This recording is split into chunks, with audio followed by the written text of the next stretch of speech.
Greetings, one and all. I'm speaking on the Erland EHR H microphone at the moment. Just use different ones for speaking on, just so you can get used to them, maybe, if you're interested. Keep ringing the changes. Now, there's something here with these Behringer mics. I'm not going to attempt this, I'm going to attempt them. The XM8500, the BA85A, and this SB78A. I thought I'd show you that they're all different, this one obviously so. But let me start with this one because I discovered something yesterday. Make sure the lights are in the right place here, nice and bright. If you remember when I did the unboxing, well, it's quite light. This here, the capsule in there, didn't seem to be parallel. It was an angle. Turns out it just pushes in to this, and this, I remember I said it when I was doing the unboxing that there didn't seem to be any suspension. Well, there is, because this thing that it pushed into, I just put it so it's now parallel, it's now fitting properly, is rubbery. Can you see that? It's quite neat, isn't it? And it's glued, or just, no, I don't know if it's glued, it's just fitted on. No, it has got a drop of something to stop it coming off, but it just pushes onto these three turrets. And there's no suspension there, which I wondered if there was no suspension at all, but it's in the rubber mounting itself. This one, the pretty one, has quite a lot of compliance, as you can see. Reminds me of SE Electronics. Similar sort of thing. Can I see what's going on? Can you see what's going on?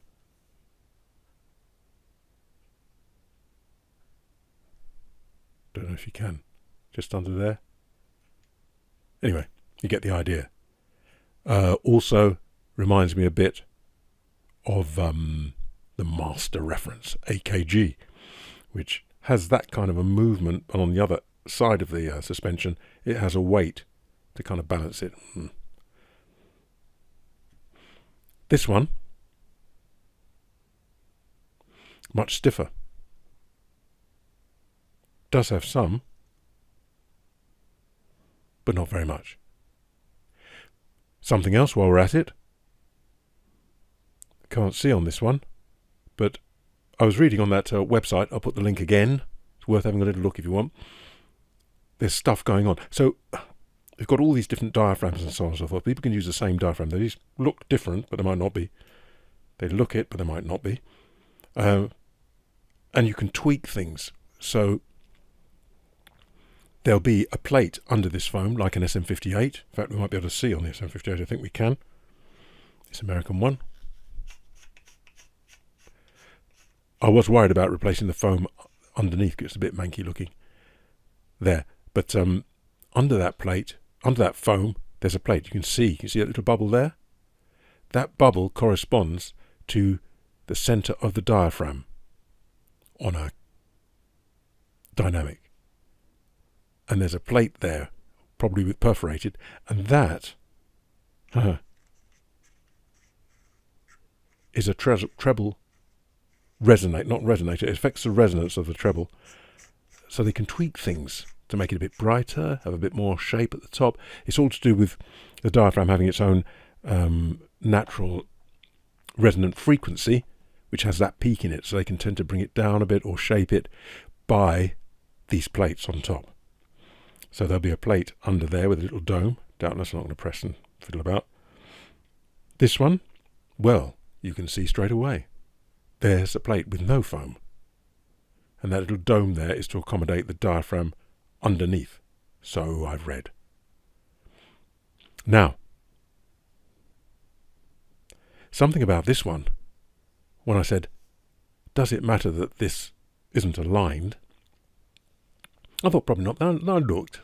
I thought, what on earth is this? It looks to me like a waveguide. You see them on some speakers. Is it just for the look of it? Well, it wouldn't be the look, you can't see it. Just necessary for the design of it? I don't know. And then it got me thinking, looks like a waveguide.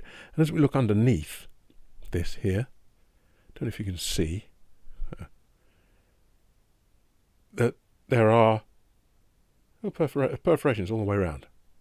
So I don't know. But I looked at it and I thought, oh, perhaps those perforations fire onto this. And maybe it's to do with either the polar response, which is done by clever stuff, cancellation and so on. Because I did wonder about the bass response. I don't know if it applies to this being a condenser, because you've got the amplifier in there, so you can sort all that out in there. So I'm just guessing now. But I'm thinking maybe that's what that's for, those holes there, and this, shaped like that, seems very deliberate. So I think it's probably a good idea that capsule is parallel. So if that is what's going on, the air is firing through, it's going to fire, it's not firing off at an angle, hitting at the side. So the bass thing then, this may not have. I very much doubt it's going to be going through there. But what microphones do have, I'll put the website on again, you can read, is that they will often fire into the body. And the body is like a bass resonator, so they can mess about with that. Certainly on the M88, this is a new one. I had one that was broken, and I sent it back to Germany, and I asked them to send back the parts, and I was fascinated to see that the parts underneath the diaphragm was a tube which goes into like a straw, goes down to about there. I thought, oh, what's that? Looks like a bass port resonator on a speaker, filled with kind of long-haired wool as well. So it looked very much like that, because that's what they do in speakers. And indeed, that excuse me, that's what goes on. So that might well be firing into the body, and they can alter the bass response by that. Likewise on this. And there is an SM57, I'll show you the picture, that was manufactured. They took the top of part of the SM57 up to here, and they remanufactured the handle at a right angle so you could get it close for drumming. And they say in this article that they had quite a time, because you'd think, oh, just make another body that does that at a right angle so you can get it close in. But it didn't sound the same. And they realised, oh, it's because it's firing into the body, and we've got to rebalance that now. We've changed this part of the body, because actually it's not just a handle. It's got an acoustic property to it as well. Anyway, there you go. I thought that might be interesting to some of you. I must say, very well made, all of them. Well, we'll see how they last, but just from what I've got in front of me. That one I've reviewed. This one I'm yet to review. I've been using it a lot. This one is new. Do I like it? Well, I'm not going to tell you about the sound. Wasn't so keen on the looks. Who cares? Well, I don't know. Maybe it's growing on me a bit. I think I could probably do without that. So anyway, that's not what the video's about. There you go. Hope that's of interest to some of you. And I'll see you next time. And as I say, I'm on the Erland EHR-H microphone. Going to get a bit closer to it now. Can you hear? Getting a bit closer to it still. Can you hear? Yeah. Oh, I've been using this. I used it on a gig the other day. And you've got to know what you're doing, I tell you. I'm quite close to it now, as you can hear. And I'm moving back away. You've got to learn how to use it. The Erland, not these. Well, maybe these as well. We'll see. Okay. That is enough. See you next time.